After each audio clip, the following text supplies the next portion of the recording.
After they went to the Bjorn room, outside of Bjorn's door, moaning of a woman can be heard from inside. Inside, Bjorn told her to spread wider. He was sweating as he tried hard. As she moaned and screamed louder and said to let it go, he was just scratching her shoulder to check her stats effects. But Erwin screamed out loud from the pain, telling him that he was going to dislocate her shoulder because it had never gone that far back before.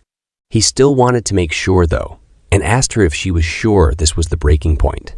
She swore on her family, crying and screaming, so he let her go and told her to rest for a bit.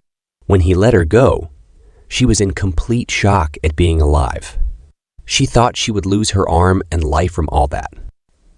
She looked annoyed and disappointed. She wanted to know if he asked her to come to his room just so he could check her abilities and stats. Then he said that ability use wasn't allowed within the city, and he really wanted to check the difference in her body after the essence. But in reality, he wanted to check the difference between the game and real life. He did this because Dungeon and Stone was not a user-friendly game. There were 3 main stats: body, mind, and ability stats. However, there was a plus icon on the side of each of the main stats. And when you press it, there are thousands of detailed stats. For example, if stamina were to increase, you could carry heavier items and perform better in physical attacks. This was the reason that different characters were capable of different things, despite the numbers of their stats being the same. Bjorn has come to learn of this because he practically put his whole life into the game. But there were still stats that had effects he still did not know about.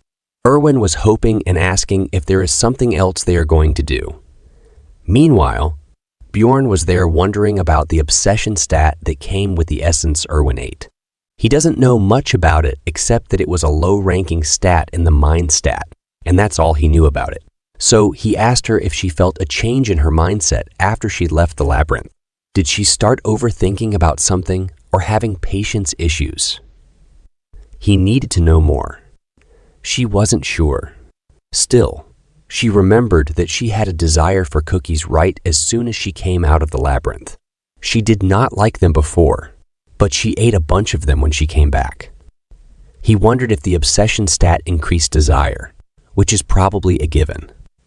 There were still other stats he didn't know about, so he had to take it into consideration when choosing the essence.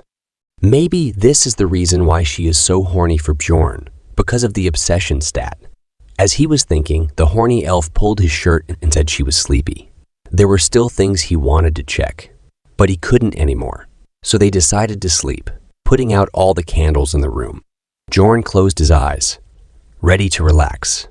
In that moment, he remembered something he had sworn on.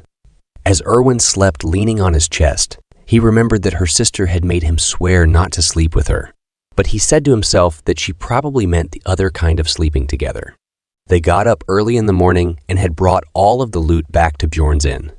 Erwin asked Bjorn if he was going to sell everything. Bjorn told her that he was going to sell most of it, except for a few items.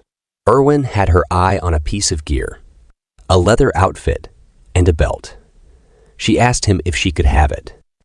He told her that she can have it if she subtracts its cost from her share, and she agreed. Later on, they went to a merchant shop where they sold all of the extra equipment for a good amount of money. The sword was sold for 350,000 stones. Later, Bjorn sold some more stuff for 180,000 stones. Then they sold the backpacks, which went for a whopping 250,000 stones. After a few more visits to different shops and merchants, they had a solid amount of money in their hands. The bags of money had piled up, and they had earned a total of 1,450,000 stones. As they held the bags of money in their hands, Erwin was shocked after seeing that much money, but she earned just change compared to Bjorn. He really is a heartless man. Bjorn gets almost 1.4 million stones after subtracting Erwin's share because he also killed a man alone before meeting her. He had never made this much money in the game's start before. This was a nice start for him. They walked out into the street. Bjorn told her that this is where they should part. This surprised Erwin. Then he wondered why she was surprised, because they had already decided to go their separate ways. He told her that they're taking the same route, so they should walk to the central square together. Even though she agreed to it, she really wanted to spend more time with him. As they walked up to the town square, they saw a huge crowd of people standing around a guillotine blade. Jorn and Erwin walked up there. A guard screamed out loud, stating that there was an execution happening and that everyone should back off. A man was forced into the guillotine, his head and hands poking out as his face sealed up with bandages. These people hadn't committed any serious crimes. Their only crime was that they hadn't been able to pay the taxes. The execution began, and the guard pulled at the rope. Raftonia was the final remaining city of the other world that ended at the hands of a witch's curse. The only place to get resources in this limited space was the labyrinth. Therefore, those who couldn't pay taxes were executed to decrease the number of mouths to feed. As the blood hit the pavement from those who were executed, a bunch of people came running and holding pieces of bread. They dipped their bread in the blood and started eating it. Erwin was barely holding herself from throwing up, asking Bjorn why they were dipping bread into the blood. He told her that there's a legend that everyone who drinks the blood of the executed will gain great financial luck. Bjorn asked Erwin how much the taxes were for the first year. She told him that it's 700,000 stones for non-humans. He realized that it was a bit off from the game, but similar. He asked her what it is from the second year and afterwards. She told him that it was 800,000 stones, and there were exchanging fees too. This was the same number as the game. As they stood there, looking at them devour the bread with blood sauce, Jorn started thinking about tax rise each year of work, and if he can't get back to his real life and if he can't compete with the increasing taxes, his blood might be the one that people are dipping their bread into. And to avoid that, he has to save money. And for that, he needs to become an explorer that can at least reach the 6th floor. The scene switches to the library. As he walked in, he wondered why people were staring at him because he was a barbarian in the library. Then he saw Einar using a book in the library as a pillow and sleeping. Well, it's good that she's okay, because we didn't see her after he came out with the other barbarians. He walked up to her and poked her, wondering why she was there. She woke up, saliva drooling down her face as she looked at him. Jorn looked at her and said that he was glad to see she was doing fine. She gave him a smile, telling him that she feels the same. He told her to lower her voice because they were in a library. She answered that she never expected to see her fellow barbarian here. Jorn asked her what she was doing here. She told him that she was here because of what he said to her earlier.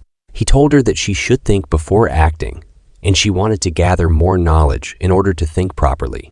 Jorn was surprised because she is different from the rest. She tells him that while she was in the labyrinth, she realized that the monsters weren't the only enemies they had to encounter. As she's speaking, Bjorn thinks about how if there was any regular barbarian in her place, they would be bragging about their experience. Instead, she said that this is why she decided to study, but she found reading to be very, very difficult for her. So she wanted to learn how to read and write properly, and she was thinking of going to their shrine so she could learn all that from the elders. He asked her if she was going right now, and she said that if she doesn't, she would forget about it. As she's walking, she remembers that she promised to repay him for his advice if they came back alive from the labyrinth. She told him that if he ever needed anything, all he had to do was ask her at the Angry Bull Tavern. He looked at her and said that he would definitely come to her if he needed. He was simultaneously hoping that she doesn't forget about this promise in a couple of days, because he was probably going to need her help very soon. Anyways, he needed to find a book, and he didn't know how to do that in a place this big. His eyes went straight towards a girl sitting at the front desk, which is the librarian. He walked up to her as she slept on the job.